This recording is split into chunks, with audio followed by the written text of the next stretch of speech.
What's going on, guys? Welcome back to the channel. I haven't posted a video in a while.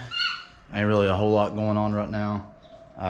Just mainly waiting. We got all the parts we need here. But we'll touch bases on that here in a minute. I'm gonna go ahead and start this video off with washing the daily, because this thing, if you know white cars, they tend to get dirty quick and they really show it. So we're gonna go ahead and get the BRZ cleaned up, and then we'll update you guys with everything on the hatch, what all we've done and what we're waiting on. So let's go ahead and get started.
Do what? I don't know. You getting all the dirt off? Yeah.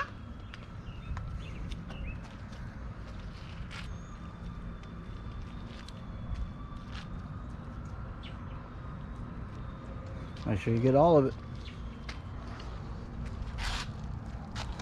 You want to clean that as wheels? Yeah. Turtle.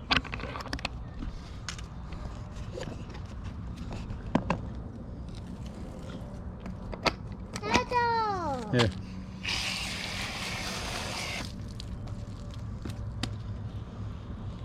That's the tires, baby. Look. Let me do it.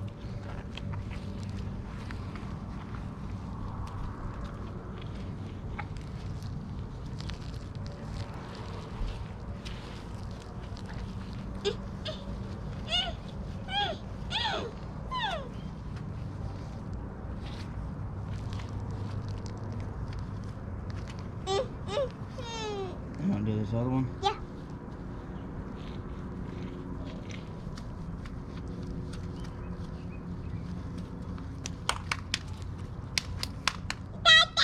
Alright, do the other one. Okay. No, front one. Front.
Did you get this side? All right. Should be good now.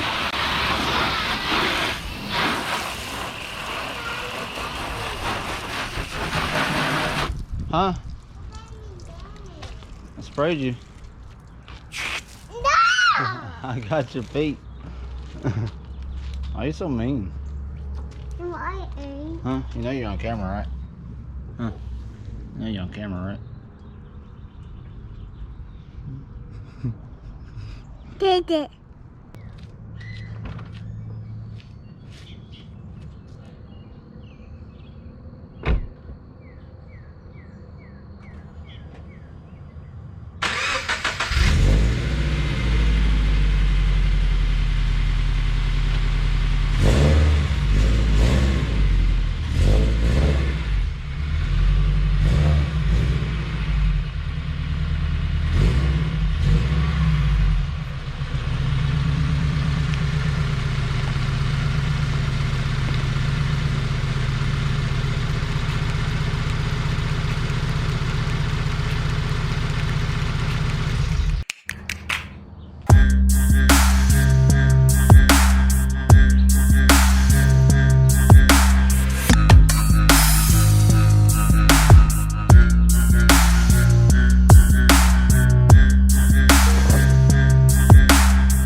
Alright guys, so car's clean.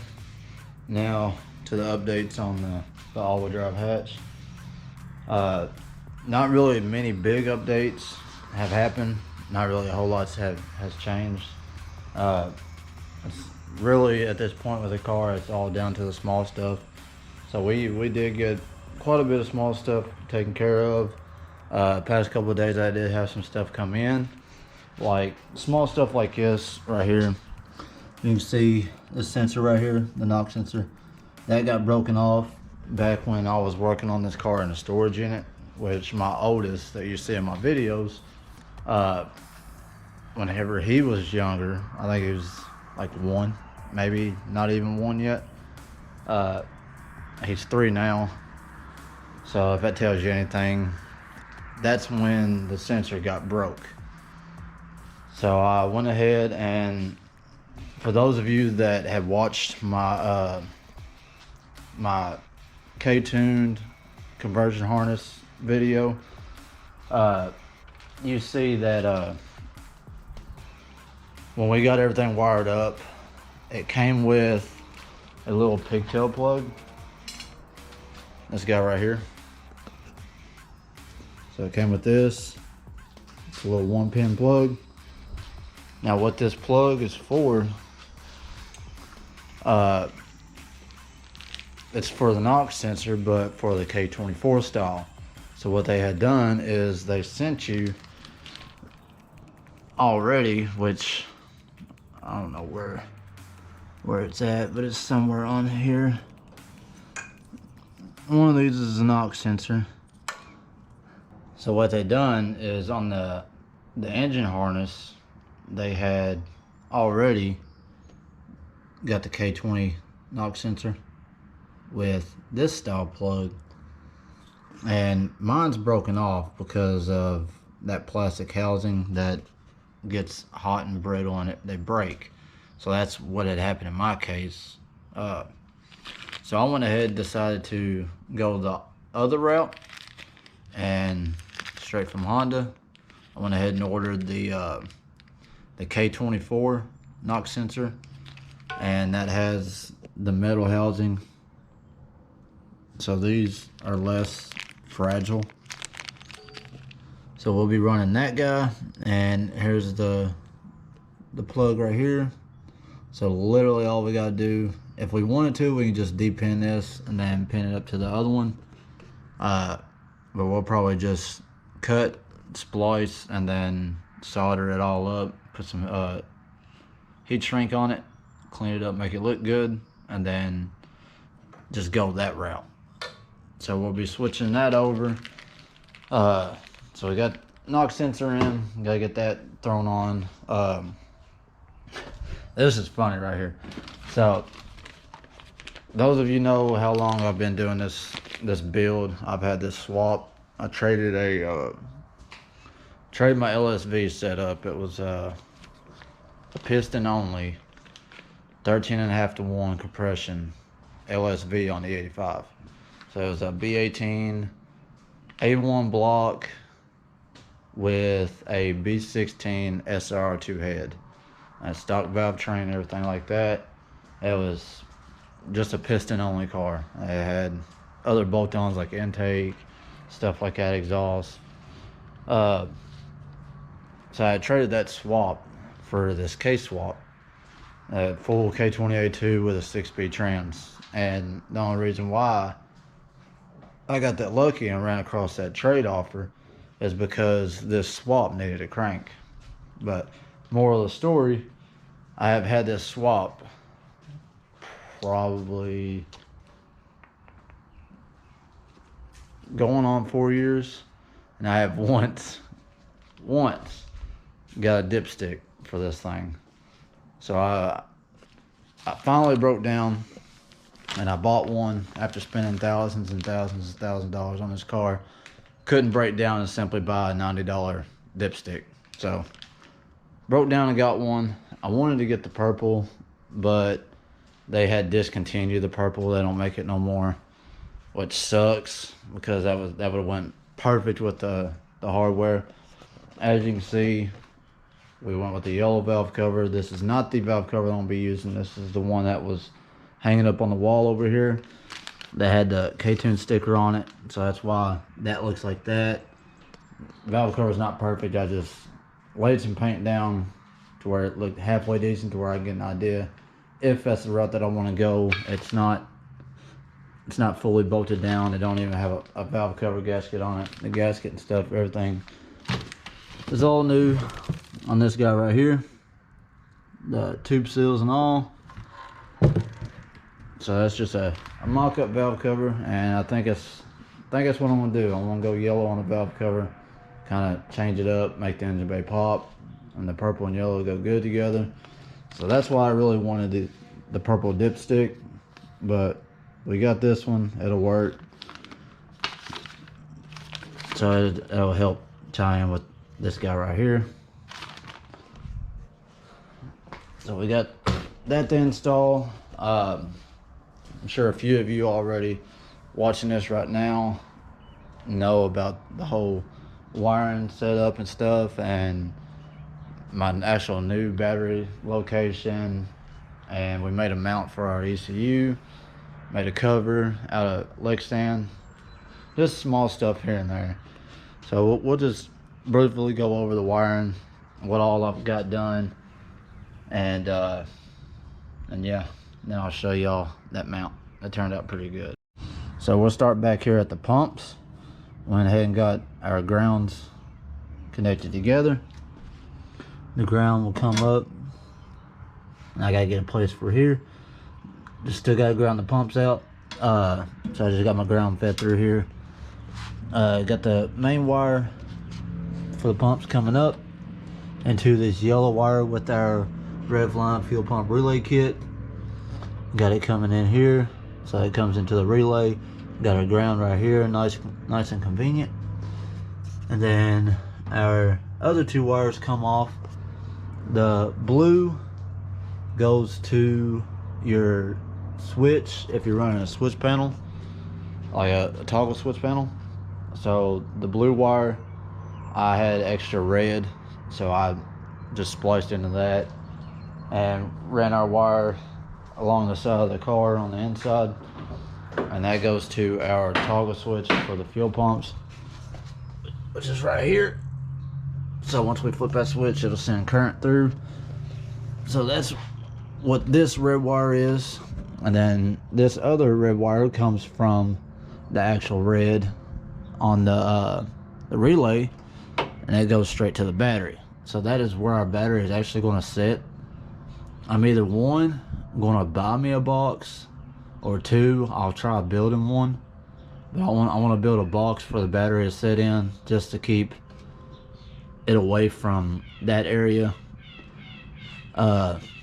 If I had the equipment to actually do it, I'd probably build me like a block off wall to block all of this off, to separate literally from here over, so you won't see the back, or at least cover up the part where the fuel cell is. But I say I'm probably just going to build a box for the battery. Like I said, if I either buy one or build one, whichever route, but the battery will get covered up for those that are concerned about it being by the fuel cell.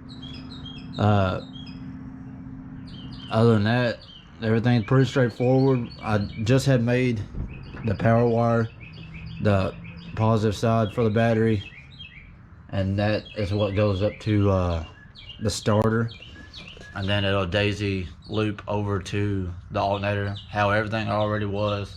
Literally all I'm doing is just remaking from the starter down to the firewall, and then through the firewall back to the battery. So what I had done was I used some existing battery wire that I had. Pretty thick. I mean, it's like 2 gauge. So I had reused what I had, and then I had bought this distribution post, and I kind of eyeballed where the seat would sit, which is actually a pretty good spot. So this comes from the starter and the alternator and stuff up front, and then it'll come here, and then I used what I had left over, since I had already chopped it up and originally was going to put the battery here. So instead of going out and just wasting more money on this, which isn't bad, I mean, this is pretty cheap, but instead of wasting money on it, I might as well reuse the sources that I have. So I had made this end right here. I had bolted my distribution post right here, and then I ran straight off this guy up to the battery. So I'm going to end up doing the same thing with the wire that runs from the fuse box, the power wire. I'll run it up here and probably run it off of this block, this distribution post.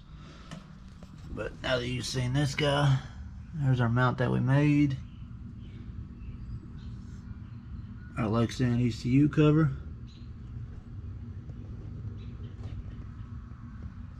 All that looks good. That's pretty much it that I've done so far. I've been practicing welding on aluminum and stuff here lately, but I'm still going to keep practicing. But I don't think I'm going to tackle like my first job being on my car. I want my charge pipe and stuff done right, so I'm not going to try to tackle on that.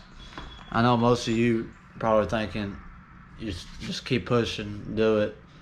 Yes, but at the same time, I really want this car like done. Like, I'm ready to hear it fire up. That's literally the only thing that I have to do to hear this thing run is the fab work, not the charge pipe, but the adapter to go onto our intake to allow us to bolt the throttle body up to get our TPS and everything like that.